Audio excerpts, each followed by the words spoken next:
ईश्वर होता है। होता कौन से मंत्र में कहा गया है? ऋग्वेद के एक मंत्र है, अग्निर होता कवि क्रतुः सत्यश्चित्र स्रवस्तमः देवो देवे भीरागमत। तो इस मंत्र में परमात्मा को होता कहा गया। अर्थ है, हे सर्वदृक्, सबको देखने वाले, क्रतुः सब जगत के जनक, और सत्यः अविनाशी। परमात्मा क्रतु है अर्थात सब जगत के जनक है, उत्पन्न करने वाला। जैसे पिता को भी जनक बोलते हैं, पिता जी हमारे उत्पन्न करता है, रक्षा करते हैं, हमारी सुरक्षा करते हैं। ऐसे ही परमात्मा भी क्रतु है, सब जगत के उत्पत्ति करता है। और अविनाशी, ईश्वर कभी भी उत्पन्न नहीं होते हैं। ईश्वर सदा से हैं, अभी भी हैं और आगे भी उसी प्रकार से ही रहते हैं। और चित्र स्रवस्तमः, आश्चर्य श्रवण आदि, आश्चर्य गुण, आश्चर्य शक्ति, आश्चर्य रूपवान और अत्यंत उत्तम आप हो अर्थात परमात्मा है। आपके तुल्य व आपसे बड़ा कोई भी नहीं है। तो परमात्मा कितने महान हैं, इस शब्द में बताया गया है कि परमात्मा आश्चर्य श्रवण आदि गुण से युक्त है। यहाँ जैसे एक एक उपलब्धि होता है लोगों के अंदर, किसी के पास स्मरण शक्ति अधिक होता है, और आजकल ऐसे भी कुछ निकल गया है, आँख में पट्टी बांध के कुछ पढ़ लेते हैं, समझ लेते हैं, और कुछ भी चित्र उसके सामने रखो बोल देते हैं। तो ऐसे ऐसे जो प्रतिभाएं हम देखते हैं, मैजिक देखते हैं, तो क्या होता है, हमको आश्चर्य होता है। तो ऐसे ही परमात्मा भी सदा हमारे पास रहते हुए सब कुछ हमारे बातों को सुन रहे हैं। और आश्चर्य गुणों से, परमात्मा के गुणों को तो हम थोड़ा बहुत जान पाते हैं, समझ पाते हैं। जब विशेष रूप से विचार करते हैं, पवित्रता पूर्वक, स्वच्छता पूर्वक, शुद्ध हृदय से, तो पता लगता है कि परमात्मा कितने महान हैं। सूर्य, चंद्र, नक्षत्र आदि से लेकर अलग अलग प्रकार से सभी मनुष्यों को देखें, मनुष्य में किस प्रकार से सभी में रूप रंग आकृति अलग अलग है, सभी के ध्वनि अलग है। हम जो फिंगरप्रिंट करते हैं, आधार कार्ड आदि बनाते हैं, तो देखिए किसी का किसी से मैच नहीं होता है, सब अलग अलग है। तो ये सब बनाने वाले कौन हैं? ईश्वर है। इसलिए परमात्मा का गुण आश्चर्यजनक गुण है, बहुत अधिक उत्कृष्ट गुण है। और आश्चर्य शक्ति, छोटे मोटी शक्ति होता है, यहाँ हम देखते हैं कभी कभी शो आदि में दिखाते हैं, कितना बड़े बड़े भार उठा देते हैं, एक पैर से कैसे कर लेते हैं, कुछ जीभ से उठा लेते हैं, दांत से उठाते हैं भारी भारी सामानों को। तो यहाँ हम देख के मनुष्यों को कितने आश्चर्य होते हैं कि अरे इतने, एक मनुष्य इतना भारी उठा देता है। तो परमात्मा भी बहुत अधिक शक्ति संपन्न है। आश्चर्य रूपवान, परमात्मा की जो ये सृष्टि है, उनको देखने से पता लगता है कि परमात्मा किस प्रकार से महान होंगे। तो ऐसे रूपवान सब पदार्थों को भी बनाए हैं। और अत्यंत उत्तम आप हो, परमात्मा अत्यंत उत्तम है, सबसे श्रेष्ठ हैं। यहाँ पर रूपवान का अर्थ, जैसे हम यहाँ पर देखते हैं अलग अलग रूपों को, ऐसे परमात्मा रूप से युक्त नहीं है, लेकिन उपमा रूप से समझ सकते हैं कि परमात्मा कितने महान हैं। और सबसे श्रेष्ठ उत्तम परमात्मा है, आपके तुल्य कोई नहीं है अथवा आपसे बड़ा कोई नहीं है, इतने महान हैं परमेश्वर। हे जगदीश, आप देवे भी दिव्य गुणों के साथ वर्तमान होकर हमारे हृदय में आप प्रकट हो जाइए और सब जगत में भी प्रकाशित हों। तो परमेश्वर को जब हम महान, इतने महान रूप से जानेंगे, समझेंगे, तब फिर उनको अपने हृदय में धारण करना चाहेंगे और उनके साक्षात करना, उनका दर्शन करना, उनके गुणों को धारण करना चाहेंगे। तो जब व्यक्ति परमात्मा को इतने महान रूप में जानता है, समझता है, उसके अनुकूल आचरण करता है, तब फिर ईश्वर उसके हृदय में प्रकट होते हैं, अर्थात दर्शन देते हैं। जो हमारे पास सदा विद्यमान हैं वह फिर हमारे ज्ञान में आ जाते हैं, ईश्वर के गुणों को हम जान पाते हैं। अभी तो बहुत दूर हैं हम, बहुत अधिक दूर हैं। तो ईश्वर के जो साक्षात्कार कर लिए हैं, जो ईश्वर को अपने हृदय में धारण कर लिया, उनके आचरण व्यवहार में बहुत अधिक अंतर दिखाई देता है, क्योंकि वो ईश्वरीय गुणों से युक्त हो जाता है। जिसके साथ हम संग करते हैं, जिसके आसपास बैठेंगे, उनके गुण भी हमारे अंदर आने लग जाता है। तो परमेश्वर गुणों के खान होने से, महान होने से, उनके दर्शन से, उनको साक्षात करने पर विशेष हमारे अंदर योग्यताएं आ जाती हैं, जिससे हम और हमारा राज्य दिव्य गुण युक्त हो, वह आपका ही है। तो परमात्मा महान हैं, दिव्य गुणों से युक्त हैं, तो इसलिए हमें भी उस परमात्मा के गुणों को, दिव्य गुणों को धारण करने के लिए प्रयत्न करना चाहिए। तो हमारे पास जो भी है सब आपका ही है। ये तो केवल वाणी से हो गया, तेरा तुझको अर्पण क्या लागे मोर बोलते हैं। और दूसरे तरफ अच्छे अच्छे कार्य करते समय कंजूसी करेंगे, ना दान करेंगे, ना परोपकार करेंगे, ना यज्ञ करेंगे, ना पक्षियों को देना, पशु पक्षियों के लिए जो बलिवेश्य देव यज्ञ कहा गया वो करते हैं। ऐसे करने पर ये जो वाणी है, कथन है, केवल कथन मात्र रह जाता है। कहने के साथ साथ फिर आचरण में भी सब कुछ ईश्वर को समर्पित करते हुए यथा सामर्थ्य संसार के उपकार के लिए भी तन मन धन को लगाना चाहिए, तब फिर हमारा कथन सफल होता है। हम तो आपके तथा भृत्यवत है, पुत्र और भृत्य अर्थात जो सेवक होते हैं, नौकर होते हैं। स्वामी तो आप हैं, आप हमारे पिता हैं। ऐसे परमेश्वर को जानना चाहिए, उनको अपने हृदय में धारण करना चाहिए। अग्निर्होता, परमात्मा का नाम क्या है? होता, जो हमको अच्छी अच्छी चीजें देता है। तो परमेश्वर हमको क्या क्या दिए हैं, कभी लिस्ट बनाए बैठकर, तो उसका अंत ही नहीं होगा। कितने प्रकार के हम खाना खाते हैं, कितने रस को पीते हैं, फल फूल से लेकर अनंत कितने प्रकार, हजारों लाखों करोड़ों प्रकार के आइटम यहाँ पर है। ये सब परमात्मा की रचना के आधार पर हमको सभी इससे सुख मिलता है। तो ईश्वर अच्छी अच्छी चीज़ें हमको देते हैं, और ईश्वर हमको समस्त विश्व के पदार्थों को बनाकर भी देता है। तो अच्छी अच्छी चीज़ें भी दिए हैं, और बहुत सारे पदार्थों को सत्वर स्तंभ से बना के दिए हैं। फिर हम उससे और भी कुछ बना लेते हैं। गेहूँ दे दिया गया और सब्जी आदि दे दिया गया, उससे हम फिर अलग अलग प्रकार के व्यंजन बनाते हैं, खाते हैं। और घर मकान में जहाँ रहते हैं सभी जो सामान हैं स्वयं हम बना लेते हैं।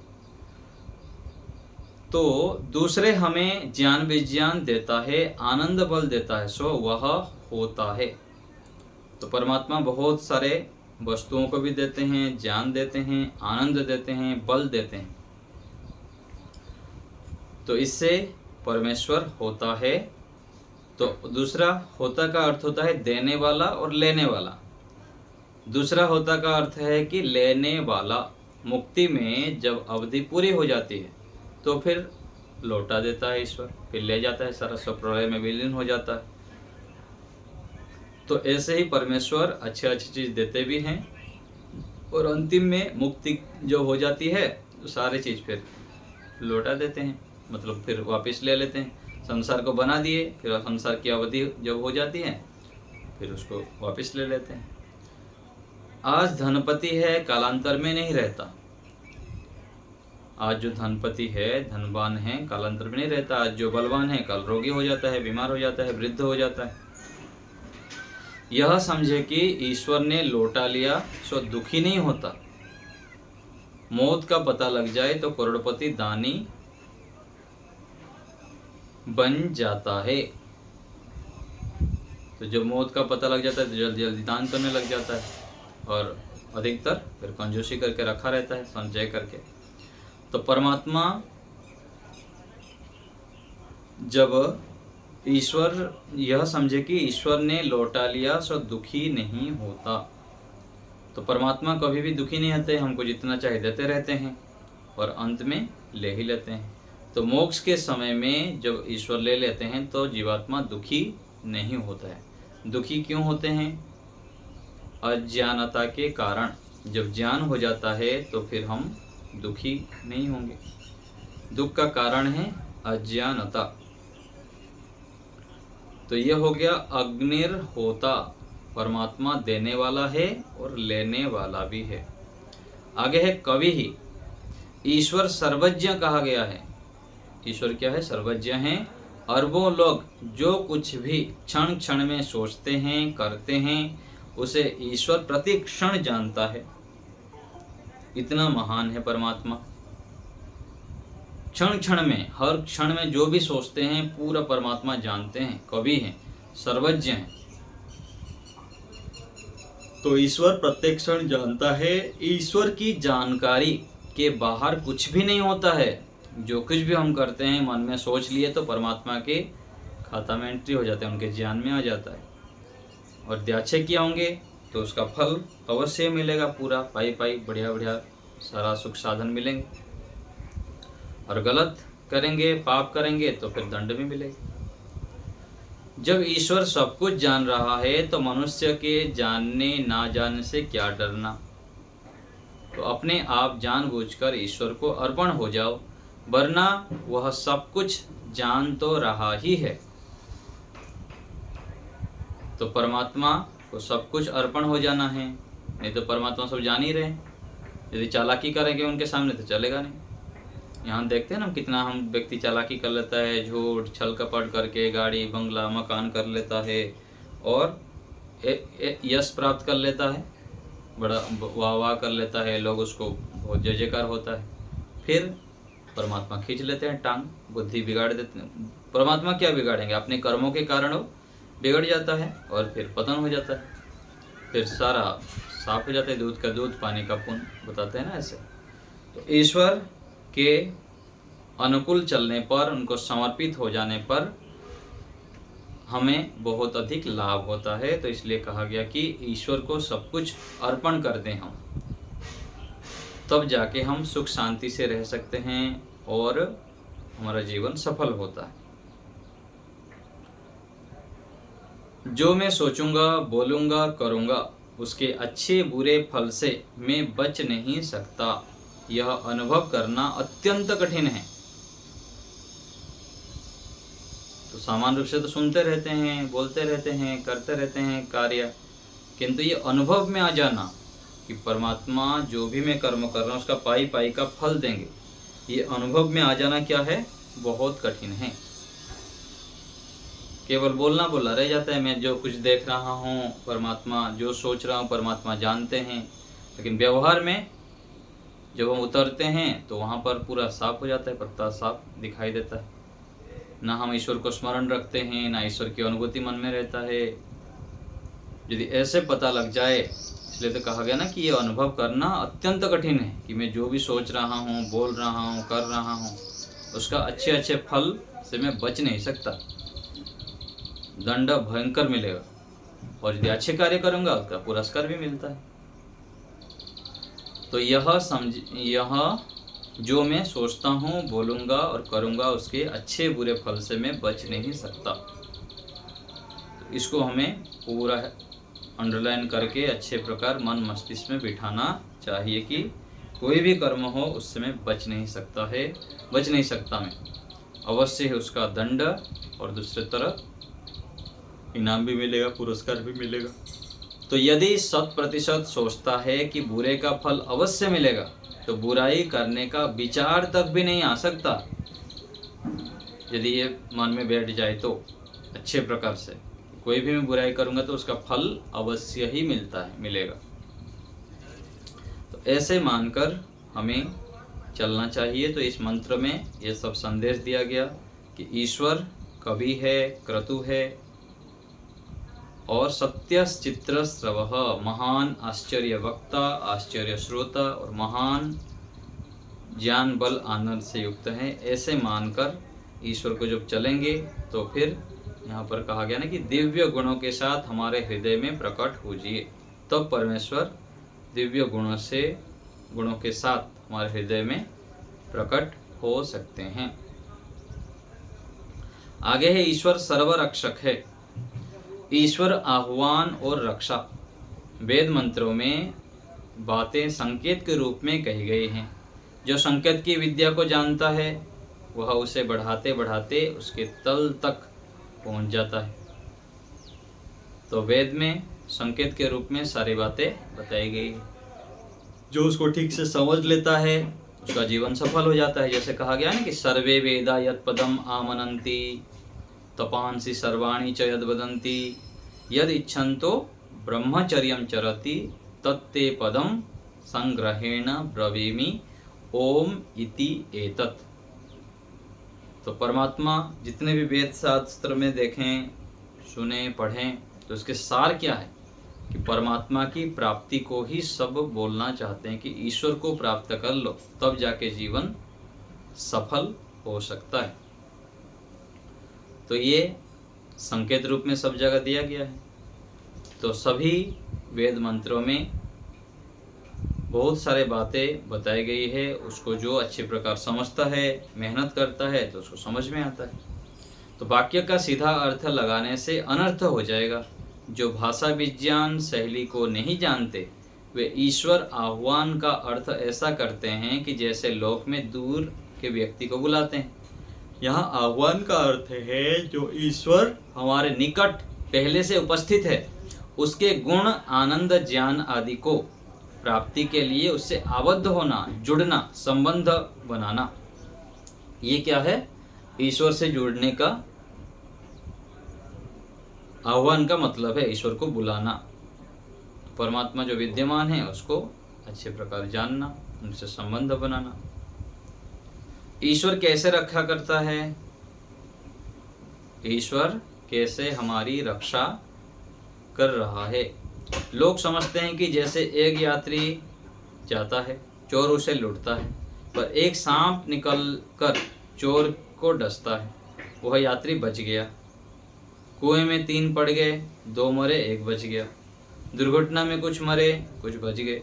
यह ईश्वर के रक्षा का परिणाम नहीं है। लोग में तो ऐसे ही चलते कि परमात्मा ने बचा दिया। ये दृष्टांत गलत है। यह सब क्रिया भेद से परिणाम भेद है। कोई बच जाता है, कोई मर जाता है, परिणाम हो जाता है। एक बच्चा कुएं में दीवार से टकराया और वह मर गया। दूसरा सीधा पानी में पड़ा, वह बच गया। किसी को दुर्घटना में मर्म स्थान पर चोट लगने पर वह मर गया। अन्य को कठोर स्थान पर लगने से वह नहीं मरा, बच गया। तो ईश्वर की रक्षा का क्षेत्र वहां तक रहता है जब तक जीवात्मा की स्वतंत्रता का अवरोध नहीं होता, हनन नहीं होता। तो ये जो दृष्टांत देते हैं समाज में कि परमात्मा ने बचा दिया, ऐसा नहीं। कोई मर्म स्थान पर लग गया, चोट लग जाता है, तो विशेष ऐसे स्थान शरीर में हमारा केंद्र में है जहाँ पर थोड़ा सा चोट लगने पर व्यक्ति मरने की संभावना होती है। तो ऐसे स्थान पर जिसका लग जाता है वो मर गया, जिसका नहीं लगा वो बच जाता है। तो उसको फिर ईश्वर के साथ जोड़ देते हैं, परमात्मा बचा दिया। तो ऐसे कहना ठीक नहीं है। यदि जीवात्मा अल्पज्ञता से, भूल से, स्वभाव से, द्वेष के कारण दूसरे को कष्ट देता है, तो ईश्वर हाथ पकड़कर उसकी स्वतंत्रता का हनन नहीं करेगा तथा पीड़ित होने वाले की उस समय रक्षा भी नहीं करेगा। उस समय रक्षा नहीं करेगा, देखिए शब्द, दूसरे समय में फिर उसका जो बोलते हैं ना कंपनसेशन, मुआवजा, फिर भरपाई कर दे। अन्याय के कारण मिला है तो जो अन्याय किया है उसको दंड मिलेगा, और जिसका अन्याय नहीं था उसको फिर आगे उस प्रकार से परमात्मा व्यवस्था बना देंगे। जैसे यहाँ पर कोई शराबी व्यक्ति आकर ठोक दिया पीछे से गाड़ी में, तो व्यक्ति क्या हुआ? मर गया। तो दंड किसको मिलता है? उसको मिलता है। शराबी का गलती था, सामान्य व्यक्ति का तो सावधानी से जा रहा था बाएं तरफ। तो उस समय ये जो इसकी आयु बची हुई थी उसको फिर अगले जन्म में परमात्मा ने फिर उसी प्रकार से दे देंगे फल। तो ऐसे समझना चाहिए इन सब जो कर्म व्यवस्था है, इसको लेके बहुत भ्रांतियां चलती रहती है समाज में। तो यहाँ पर बता दिए कि ईश्वर की रक्षा का क्षेत्र जहां तक स्वतंत्रता का अवरोध ना हो तब तक होता है।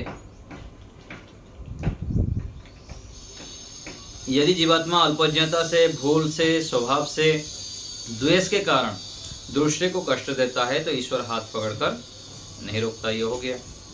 हाँ, इसका दंड एवं क्षतिपूर्ति बाद में न्याय के रूप से अवश्य करता है, ये जो मैं बात बता रहा था अभी। तो यदि हम अन्यायपूर्वक कोई दंड देता है तो उसका फल जो दंड देने वाला है इसको ईश्वर अवश्य ही देंगे। यहाँ लोगों के सामने बच जाए लेकिन बाद में तो मिलेगा ही मिलेगा। अभी भी मिलता है, जो दूसरे का द्वेष करता है, कष्ट देता है, उसको दंड मिलता है। नास्तिक जो ईश्वर को नहीं मानते वे कहते हैं कि संसार के बनने में ईश्वर का सहयोग नहीं है, यह सब रचना अपने आप ही हो जाती है। परंतु व्यक्ति अपने शरीर की रचना को गौर से देखने पर आश्चर्यचकित हो जाएगा। तो देखिए बता रहे ना, नास्तिक व्यक्ति ईश्वर को नहीं मानते हैं, संसार किसने बनाया, ईश्वर का तो कुछ सहयोग ही नहीं है बोलते हैं। तो ये सब रचना अपने आप नहीं हो जाती है, परंतु व्यक्ति अपने शरीर की रचना को गौर से देखे तो आश्चर्यचकित हो जाएगा कि कैसे कैसे शरीर की रचना हुई, कौन बनाया ये, माँ के गर्भ में कैसे आए, माँ के कैसे बढ़ते हैं, फिर माँ के थन में दूध कैसे आ गया, फिर आगे धीरे धीरे शरीर की विकास किस प्रकार से हो रही है। तो ये सब ईश्वर की रचना है, ईश्वर की बुद्धिमत्ता ज्ञान से पता लगता है कितनी महान आश्चर्य है परमात्मा। क्या मनुष्य यूं ही पैदा हो गए और हो रहे हैं? तो रचना विशेष को देखकर अंत में यह मानना पड़ता है कि दृश्यमान पदार्थ और प्राणियों के शरीर इस रचना से उत्पन्न होते हैं, उसके सहारे से जीते हैं तथा उस द्वारा प्रलय को प्राप्त होते हैं। तो ऐसे हमें ईश्वर के विषय में अच्छी प्रकार से समझना चाहिए, नहीं तो फिर ईश्वर में श्रद्धा नहीं होगी, ईश्वर की उपासनाएं बैठेंगे नहीं, तो नास्तिक हो जाएंगे। तो बुद्धिमत्ता पूर्वक विचार करने पर पता लगता है कि परमात्मा कितने महान हैं और किस प्रकार से ये रचना सब किए हुए हैं, शरीर से लेकर पूरा संसार तक रचना। तो ऐसे हमें ईश्वर के विषय में सोचना चाहिए, अपने शरीर के एक एक अंग के ऊपर विचार करना चाहिए कि कैसे हमारा शरीर बना हुआ है, कैसे देखिए बीज बो देते हैं, कहाँ फल आ जाता है, कहाँ अनार, कैसे कैसे फल है, फूल है, सब्जी हैं, सब देखें रचना को। तो जितना हम ईश्वर के विषय में विचार करेंगे उतना उसमें श्रद्धा उत्पन्न होती है, तब हम ईश्वर को महान मानकर उनको अपने हृदय में धारण करते हैं और धीरे धीरे ईश्वर की ओर रुचि भी बढ़ती रहती है, उसको हम प्राप्त कर लेते हैं। तो ये कुछ बातें, अभी कुछ पूछना हो तो बताइए।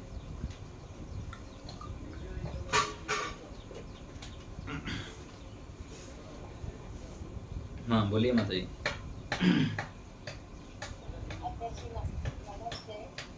जी, तो ये समझ में, मुक्ति में जब अवधि पूरी होती है लौटा देता है, क्या लौटा देते हैं? लौटा के ले जाते हैं, मतलब देना और लेना कहा गया ना, तो फिर जो साधन दिए हैं वो सब परमात्मा ले लेते हैं। ये कथन मात्र है, साधन ईश्वर ही दिए हैं ना हमको, शरीर आदि। जैसे मकान मालिक होता है, जब तक हम रहते हैं तो हमारे हमको घर दिया हुआ रहता है, और जब हम छोड़ देते हैं तो फिर निकल आते हैं हम छोड़ के। तो ऐसे ही शरीर जब नहीं रहता है तो लौटा ले जाते हैं। इस अर्थ में है, देना और लेना शब्द वहां पर ऐसे दिया गया है, ले लेते हैं अर्थ में है। देने वाले परमात्मा हैं और समय जब आ जाता है तो फिर ले लेते हैं। हाँ माता जी। मुक्ति का काल खत्म हो जाने के बाद। अच्छा, हाँ ऐसे इस ठीक। इसको हम समझ नहीं पा रहे हैं। हाँ ये, हाँ मुक्ति के काल समाप्त होने के मतलब हो जाएगा, मैं दूसरा समझ लिया था। लौटा लेते हैं मतलब फिर से हमको शरीर दे देते हैं।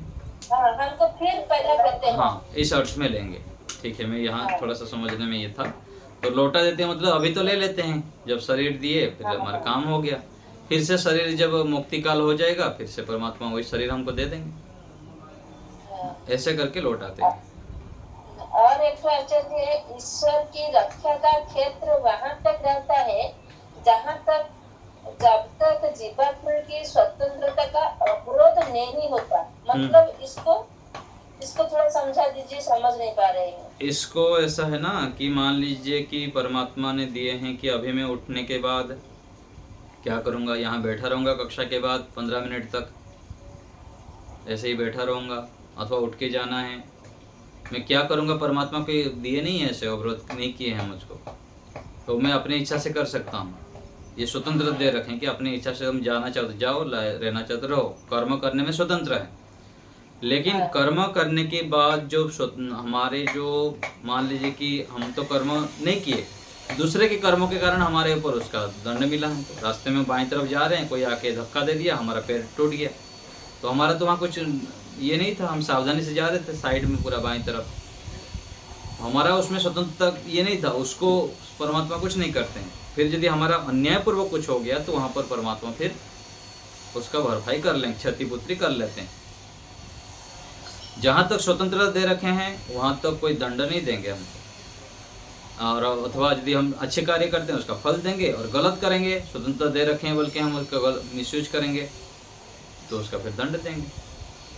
तो जहाँ पर हमारा स्वतंत्रता नहीं होगा वहाँ पर ईश्वर हमको सहायता करेंगे।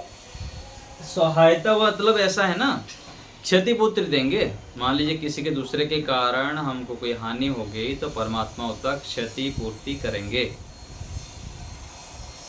ये कहना चाह रहे हैं। ठीक है, अच्छा, धन्यवाद। हाँ। कहेंगे आचार्य जब ऐसे हम जा रहे हैं कहीं, कोई दूसरे को मारना चाहता है और उसकी जगह पे हम ही मर गए, फिर क्या हुआ? हाँ, तो भी उसका दंड देंगे, क्षतिपूर्ति परमात्मा देंगे। हमारा तो कोई ये नहीं था ना, दूसरे व्यक्ति दंड किया, तो अन्याय पूर्वक जब हमारी कोई हानि होगी तो परमात्मा उस प्रकार से इसी जीवन में अथवा अगले जन्म में उसका भरपाई कर देंगे। उसे तो दंड दे देंगे, लेकिन हम तो मर गए। मर गए तो क्या हो गया, शरीर ही तो चला गया, दूसरे जन्म में मिल जाएगा वही साधन। अच्छा, वहीं से शुरू हो जाएगा। हाँ, जैसे मान लीजिए कि कोई व्यक्ति है कि दूसरे व्यक्ति बच्चे को कोई खेल रहा है, उसका कुछ टूट गया तो दूसरे साधन मिल गया, साधन उससे मिला, उससे भी अच्छा मिल गया, तो लाभ है ना। खेती और कहाँ कहेंगे उसको। ऐसे हम तो ये सोच रहे थे कोई ऐसा कर्म होगा जिससे हम मर गए, तो गलत है ना, वो गलत है, ऐसे सोचना गलत है, ठीक नहीं है। ठीक है। हाँ, राहुल जी नमस्कार सारे जी। बोलिए। हम जैसे कहते हैं कि इंसान इंडिपेंडेंट है अपने कार्य करने में, लेकिन हम ये भी कहते हैं कि परमात्मा हमारी बुद्धि को बनाता है। तो जिस तरीके से हमारी बुद्धि है उस हिसाब से हमारे कर्म हैं। थोड़ा जोर से बोलिए आप, थोड़ा मोबाइल पास में ला।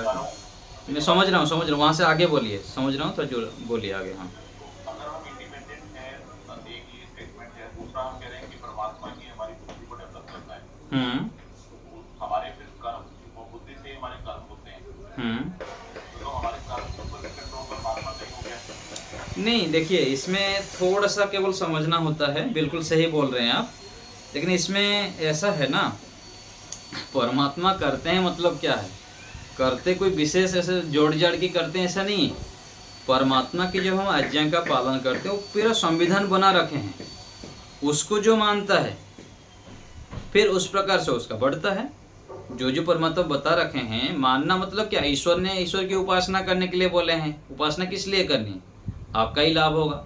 आप जो ध्यान में बैठोगे, मेरा चिंतन करोगे कि जिसके सानिध्य में हम बैठते हैं उसका गुण हमारे अंदर आता है। जब हम ईश्वर का ध्यान करते हैं, उनकी आज्ञाओं का पालन करते हैं, तो वो गुण हमारे अंदर आता है।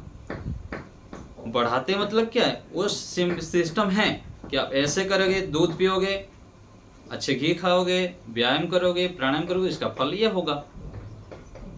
तो बढ़ाता है मतलब उस प्रकार से हमको समझना चाहिए। कर्म करने में स्वतंत्र दिए हैं। हाँ, बोलिए आप। जैसे कई बार हम कोई कर्म करते हैं और हम कुछ अच्छा करना चाह रहे हैं, बट हमारी इच्छा के अनुसार काम नहीं होता, बुद्धि चेंज हो जाती है उसमें। हमारे मन में ऐसा विचार आ जाता है कि कुछ गलत कर जाते हैं, वो बाद में हम सोचते रहते हैं ये हमने क्यों कर दिया। ठीक है। वो परमात्मा का दंड है, उस समय बुद्धि को चेंज करना वो हमारी बेवकूफी है। नहीं नहीं, ऐसा नहीं है, ऐसा नहीं है। देखिए, ये जो बुद्धि रूपी साधन दिए हैं हमारे पास, जो भी शरीर आदि है, वो हमारे जन्म जन्मांतरों की अपने कर्मों के फलस्वरूप है। ठीक है। अभी जो हमारे पास बुद्धि रूपी साधन हैं, 4 व्यक्ति हैं, स्कूल में कक्षा में 1000 व्यक्ति पढ़ रहे हैं, उसमें से एक महान बन रहा है ना। एक तो हमारे जीवन के निर्माण में कई सारे कारण हैं, 10-12 कारण हैं, हम अभी जिस स्थिति में हैं, है ना। एक तो हो गया पिछले जन्म के कर्म, इसी जीवन में माता जी के द्वारा दिया हुआ, पिताजी के द्वारा दिया हुआ शिक्षा, माता जी के द्वारा शिक्षा, गुरु जी के द्वारा शिक्षा, फिर जिस वातावरण में हम चल रहे हैं उस वातावरण का प्रभाव पड़ता है, साथी मित्रों का प्रभाव पड़ता है, न्यूज मीडिया का प्रभाव पड़ता है, राज्य व्यवस्था प्रभाव पड़ता है, पाठ्यक्रम जो हम पढ़ते हैं वो व्यवस्था पड़ता है, फिर को एजुकेशन उसका ही प्रभाव पड़ता है। तो जो ये सब स्थितियां हैं, और आगे चलकर अंत में ये सब एक तरफ, और दूसरा तरफ है कि अपना पुरुषार्थ, अपने जो पुरुषार्थ अभी छोटे से आयु से हम जो किए हुए हैं उसके आधार पर अभी हमारा ज्ञान का स्तर है, और वहाँ पर फिर हम जो निर्णय करते हैं तो वहाँ गलत होता है, तो उसमें फिर मेहनत करते हैं, अपने पुरुषार्थ के ऊपर अधिक रहता है। तो वहाँ पर ईश्वर खींच लेता है, ऐसे नहीं, हाँ ईश्वर भी खींच लेगा, मतलब ईश्वर के संविधान का जब हम पालन नहीं करते हैं तो हमारा जो इंस्ट्रूमेंट है बुद्धि, मन, इंद्रियां आदि, वो उस प्रकार से सफल रूप में निर्णय नहीं ले पाते हैं, ऐसे होता है। निर्णय करने में तो हम स्वतंत्र है ना, वो तो हमारी बुद्धि स्वतंत्र होने के बाद भी माता जी, यदि हमारा इंस्ट्रूमेंट ठीक नहीं होगा तो कैसे होगा। इंस्ट्रूमेंट ठीक करने के लिए भी तो हमारा कर्म प्रभाव पड़ता है ना वो इंस्ट्रूमेंट के ऊपर। तो वो तो अपना ही कर्म तो बोल रही है मैं, अपना ही हाँ, कर्म अपना कर्म है, बता रहा हूँ। हाँ जी, अपना ही कर्म है, उसमें ईश्वर का कोई भी, वो तो अपने कर्म के अनुसार अपनी बुद्धि बदल जाती है। जी जी थोड़ी बदलता है। जी जी जी। तो उसमें फिर हम मेहनत करते हैं, फिर ठीक हो जाता है। तो सद्बुद्धि के लिए भगवान से प्रेरित वो तो लेते हैं ना, सद्बुद्धि के लिए प्रार्थना तो करते हैं। प्रार्थना वही तो है ना, कि वो जो प्रार्थना करते हैं तो बुद्धि फिर उसी अच्छी की तरफ जाने लगती है कि नहीं जाने लगती। हाँ जाती है, क्यों नहीं जाती है, वो इसलिए जाती है ना, बताइए। जो संविधान ईश्वर ने बता रखे हैं कि बुद्धि के ठीक चलाने का ये उपाय है। जैसे बुद्धि निधि नाम से एक आचरण बनाए हैं ना, बुद्धि के बढ़ाने का गायत्री मंत्र का जप है, ईश्वर का ध्यान है, यज्ञ है, गाय की सेवा है, बड़ों की आज्ञा पालन करना है, ईश्वर की उपासना, ऐसे बहुत सारे उपाय है। उसमें एक उपाय है भी ईश्वर की उपासना करना। तो जिन जिन उपायों से बढ़ती है वो यदि हम काम करते हैं तो बढ़ते हैं। कारण से कार्य, कारण यदि हम ठीक कर रहे हैं तो कार्य भी ठीक से होगा। ठीक है राहुल जी। भगवान अच्छी बुद्धि देगा तो हम अच्छे कर्म करेंगे ना। अगर हमारे संस्कार बुरे भी हैं तो वो, हाँ, जो प्रार्थना हम करते हैं, वैदिक सिद्धांत यह है कि पूर्ण पुरुषार्थ के पश्चात प्रार्थना। तो पुरुषार्थ के साथ साथ प्रार्थना करते हैं तो सहयोग होता है। जैसे उदाहरण देते हैं ना कि रास्ते हम खड़े हैं, कुछ भार उठाना है, तो केवल हम खड़े रहेंगे भाई मेरा सिर में दे दे, ऐसा तो नहीं होता। हम भी उसमें मेहनत करते हैं तो दूसरा फिर भाई रिक्वेस्ट करते हैं पकड़ ले, तो फिर दोनों का सहायता से फिर चढ़ जाता है सिर के ऊपर भारी सामान। ऐसे ही समझना चाहिए। ठीक है। आशा माता जी थोड़ा रुकिए, राहुल जी बोल दीजिए, कुछ बोल रहे हैं तो आप। मैं सिर्फ इसको अगर ऐसे समराइज करें इस बात को कि हमारी जो बुद्धि का स्तर है, हम अपने पुरुषार्थ से अपनी बुद्धि बढ़ा सकते हैं, जैसे आपने बोला कि हाँ जी, बिल्कुल बिल्कुल। लेकिन करंटली जो हमारे डिसीजन है वो हमारे करंट बुद्धि के स्तर के हिसाब से हैं जी। और बुद्धि का जो अभी आउटकम है वो हमारे पुरुषार्थ के बेसिस पे है, और हमारे जो संस्कार है या हमारे पास कर्म है उसका जो रिजल्ट है, हाँ जी, उसके हिसाब से हमारी बुद्धि का लेवल है। हाँ जी जी जी, वो बेसिकली हमारे कर्म का ही रिजल्ट हो गया जो बिल्कुल जी। अभी तुरंत भी हम बढ़ा सकते हैं, तुरंत अभी आज से मेहनत करें ना, अभी से जो कमियां हैं, कारण में कहीं कमी है, उसको जब देखने लग जाएंगे, उसके स्तर को बढ़ाएंगे, तुरंत 15 दिन 1 महीने बाद पूरे उसको रिजल्ट आने लग जाएगा। उचित दिनचर्या, खान पान, उचित मार्गदर्शन आदि को जब हम करेंगे तो फिर उसका स्तर भी बदल जाएगी, ये निश्चय है। आशा माता जी बोलिए। जी, आपने कहा त्याग देंगे तो फिर हमें जब जो नया शरीर मिलेगा वही स्थिति से आगे हाँ ठीक है बताइए। वही स्थिति है, मतलब वही बच्चे होके फिर बड़ा भी होंगे, ये सब तो चलेगा ही चलेगा, लेकिन कुल मिला के बस वहीं से मिल जाएगा। अधिक फिर ये नहीं करना पड़ेगा कि अधिक हमको हानि हो गया, ऐसे नहीं, क्योंकि दूसरे के कारण हुआ ना, अपने कारण से जो होता है तो फिर उसी हिसाब से फिर कटौती बढ़ोती फिर होंगे।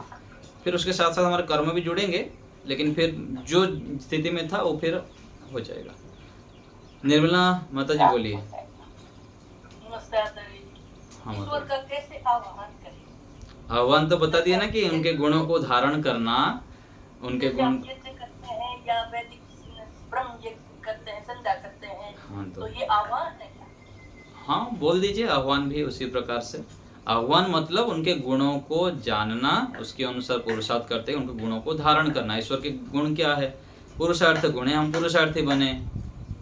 ईश्वर परोपकारी है, दिन रात दूसरे के सहयोग करता है, हम भी दूसरे के लिए जीवन जिए। अपना भी उसमें हो जाता है, जब हम दूसरे के लिए जीते हैं, अच्छे कार्य करते जाते हैं, तो अपना भी उसमें कल्याण हो ही जाता है। दोनों विषय पर विचार करें, सगुण भी है निर्गुण भी है। हाँ दोनों पर दोनों विचार के ऊपर करिए। अच्छा। ठीक है, राजीव जी बोलिए। हमारा क्वेश्चन है कि जब ईश्वर चाहता है कि हम सत्य के मार्ग पर चले तो ईश्वर सत्य का मार्ग बनाता है क्यों? सत्य के मार्ग, जोर से बोलिए। हाँ माइक के उस कॉर्ड को पास में लाइए, मुंह के पास, ईयरफोन के जो होते हैं ना। हाँ हमारा क्वेश्चन है कि जब ईश्वर चाहता है कि हम सत्य के मार्ग पर चले तो फिर ईश्वर सत्य का मार्ग बनाता है क्यों? केवल ईश्वर के पास चारा भी नहीं है ना। मान लीजिए कि कुछ इंस्ट्रूमेंट हमारे पास है 3 प्रकार का, 3 में से जो होगा उसी से बनाएगा ना ईश्वर। ईश्वर भी तो अपना एक सीमा में, लिमिट में, एक प्रकृति से बनाए हैं, सत्वगुण, रजोगुण और तमोगुण। तो तीनों जो मटेरियल है उसमें जो गुण है वो आएगा। तो उसमें जो रजोगुण और तमोगुण हैं उसको यदि हम प्रयोग ठीक से नहीं करेंगे तो दुख होगा। परमात्मा ने जब शरीर प्रदान किए, संसार बनाए, कैटलॉग भी दे दिए कि भाई इसको ऐसे प्रयोग करना तो आपको सुख मिलेगा। जब हम उसको पढ़ते ही नहीं है तो फिर दुख मिलेगा। जैसे मोबाइल बनाया तो मोबाइल में ये क्यों दिया, वायरस क्यों आ रहा है, क्यों अपडेट कर रहा है, रिचार्ज क्यों करना पड़ता है? कुछ तो करना ही नहीं पड़ता। रिचार्ज भी करना ना पड़े, अपडेट भी करना ना पड़े, चार्ज भी करना ना पड़े, तो उसके लिए तो कैटलॉग दिया कि भाई ऐसे ऐसे प्रयोग करना, ये इतना इतना लाभ है, इतना हानि है, इस प्रकार से प्रयोग करेंगे तो अधिक लाभ ले सकते हो। तो हम जो वेदों को पढ़ेंगे, दर्शन, ईश्वर है वो सर्वशक्तिमान है, वो तो कुछ भी कर सकते हैं। कुछ भी नहीं कर सकते हैं, उनका भी एक सीमा है। कुछ भी अपने आप को नहीं मार सकते हैं, अपने तरह दूसरे को नहीं बना सकते हैं, कुछ भी, मतलब अभी एक सीमा होती है उनका भी। समय सूर्य को रात को उगा देंगे, रात्रि 10 बजा है सूर्य उगा देंगे, ऐसा थोड़ी करते हैं। वो भी अपने एक संविधान में बंधे हुए हैं कि हाँ मुझको ये करना है, ये नहीं करना है। जैसे विद्वान व्यक्ति है, मेरे को बोले मैं कुछ भी कर सकता हूँ, शराब भी पीने लग जाऊँ, मेरा भी एक नियम है कि मैं करोड़ों रुपया कोई दिए तो शराब भी नहीं पीऊँगा, मांस मछली नहीं छूँगा, चाहे संसार का कोई राज्य भी दे दे, मैं तो कुछ भी कर सकता हूँ। लेकिन जो अच्छे व्यक्ति होते हैं उनका कुछ नियम मर्यादाएं होती है कि हाँ मुझको इस समय सोना है, इस समय उठना है। मनोमर्जी रात्रि 12 बजे तक मैं जागता रहूँ, 1 बजे तक जागता रहूँ, दिन में 10 बजे तक सोता रहूँ, क्यों करूँ मैं ऐसे? अपना हानि क्यों करूँ? तो परमात्मा भी एक संविधान में जो अच्छा है, संसार के लिए हित होगा, सृष्टि के उच्च होगा, वो कार्य को ही करते हैं। तो सर्वशक्तिमान का अर्थ है सब कुछ करने का अर्थ भी कुछ नियम मर्यादाएं, वो भी अपने व्रत संकल्प से बंधे हुए हैं ईश्वर कि अच्छे कार्यों को ही करेंगे। तो ऐसे ही परमात्मा के पास जो साधन था उसमें बनाए हैं, तो उसमें सत्य असत्य सब कुछ यहाँ पर संसार में है, हम जान के सत्य से लाभ लेना है। और एक और हमारा क्वेश्चन है कि काम, क्रोध, लोभ, ये नर का द्वार है। इसका मतलब कि जो ये व्यक्ति काम, क्रोध और लोभ करेगा वो नर का भागी है। हाँ जी, नरक अर्थात दुख, स्वर्ग अर्थात सुख। वैदिक मान्यता के अनुसार नरक का अर्थ दुख है और स्वर्ग का अर्थ सुख है। जो अच्छे कार्य करेंगे तो सुख मिलेगा, काम क्रोध लोभ आदि में फंसे रहेंगे तो दुख मिलेगा। सामान्य सुख तो यहाँ दिखेगा, लेकिन थोड़ी देर बाद फिर दुख ही मिलता है, दुख कष्ट। तो मतलब ये काम सृष्टि नहीं कर सकता है। वो तो वो ऐसे ही व्यर्थ बातें करते हैं, उल्टे पुल्टे। जो शराब पीता है ना, बिना शराब पिए काम नहीं चलेगा, शराब क्यों बनाया। जो मांस मछली खाते हैं उन लोग भी गलत हेतु देंगे कि मांस मछली नहीं खाएंगे तो जानवर बढ़ जाएंगे। ये सब उल्टी बातें हैं, ठीक है ना। जीवन नहीं चलता है, साधु सन्यासी जीते हैं, अच्छे व्यक्ति जीते हैं काम क्रोध लोभ द्वेष आदि के बिना। कैसे जीवन चलता है उनका, सृष्टि नहीं चलेगा बोल रहे हैं तो ऐसे कहना, ऐसे बोल देते हैं, लेकिन ये बातें ठीक नहीं है। गलत को छोड़ना है और अच्छा को पकड़ना है, इतना हमको समझना चाहिए। जो गलत है उससे बचना है, उसको पकड़ने ही से जो हम जी पाएंगे ऐसा नहीं है। मांस मछली जो रात को देर तक जागते रहते हैं, बोलते यही तो जीवन है। आजकल टेक्नोलॉजी है, आज के मॉडर्न साइंस है, उल्टे पुल्टे सब कपड़ा पहनते हैं, बहुत कुछ गलत काम करते हैं, क्योंकि जीवन में कष्ट मिलता है, बाद में बहुत अधिक भयंकर है, डिप्रेशन में आते हैं, आत्महत्या करते हैं। तो ये जो बातें कहते हैं ना, ये ठीक नहीं है। ठीक है राजीव जी। कमलेश माता जी। आचार्य जी, सर्वशक्तिमान का तो मतलब ही यही है कि वो अपने कार्यों में किसी की सहायता नहीं लेता, इसलिए वो सर्वशक्तिमान है। हाँ जी, हाँ जी, इसलिए सर्वशक्तिमान। एक बात ये कह रही थी, जैसे प्रकृति भी अपूर्ण है, जीवात्मा भी अपूर्ण है, पूर्ण तो केवल परमात्मा ही है, ये पूर्ण नहीं है दोनों। लेकिन ऐसा हम देखते हैं कि ये प्रकृति जो है साधन के रूप में जीवात्माओं के लिए पूर्ण है, क्योंकि कोई भी भोग साधन हमारे खत्म नहीं होते कभी भी। हमेशा चाहे कितना भी खर्च करो, ये हमें मिलते ही रहते हैं। पूर्ण माता जी उस ढंग से कहा जाता है ना। पूर्ण का मतलब है कि हमारे जो डिजायर है, इच्छा है, हम जो चाहते हैं उसको पूर्ण करने में समर्थ नहीं है प्रकृति, इस अर्थ में पूर्ण। हाँ, जैसे हमारे भोग के जो साधन है ना, वो कभी मतलब खत्म नहीं होते, उसके लिए उस प्रकार से पूर्ण है। जी जी जी, उस प्रकार से पूर्ण कह सकते हैं। साधन तो पूर्ण है ना, कभी खत्म नहीं होते वो। जी जी जी, चाहे कितना भी उनको भोग लें, लेकिन फिर भी वो रहते ही हैं, मिल ही जाते हैं वो। हाँ जी, हाँ। ये बात अलग है, कोई उनको इकट्ठा कर ले तो बात अलग है, दूसरों की उसके उस समय पर वो कमी सी लगे, लेकिन हाँ। साधन कभी यानी खत्म नहीं होते। जी जी जी, ऐसा ही है ना जी। ठीक है, चलिए यहीं रखते हैं। आज ओम का उच्चारण करते हैं। ओम शांति शांति शांति।